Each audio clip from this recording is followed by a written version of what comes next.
Hey guys, Aron from Ironworks Radiators, and today I'd like to give you a tour of another product. We are going to be checking out the Whitworth wall stays today.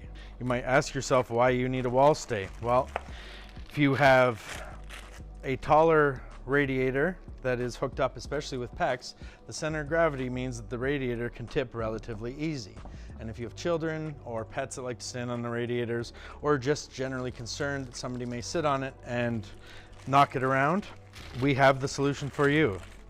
The Whitworth wall stays by Cast Rads feature the Manchester B on the end of it for a pleasing and conversation starting aesthetic. These guys are super easy to install. That's the outer hardware, the inner hardware.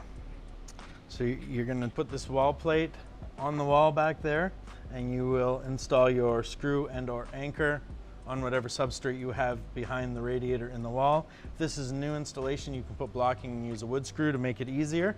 If it is retrofit, I find that Cobra anchors work exceedingly well, or toggle bolts. I generally use a 12-inch long screw bit to get them into the radiator. Once you've installed the wall part of the support, you then screw the threaded rod adapter into it, and it'll be mounted here.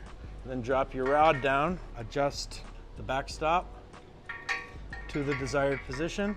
Occasionally it is required that you need to trim the rod down depending on how thick the rad is and how close to the wall it is. You will then screw the rod into the wall bracket, or the wall support rather.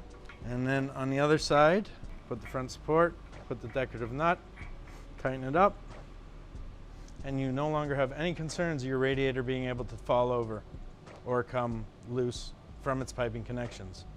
We would recommend that you install these on every radiator that is hooked up with PEX.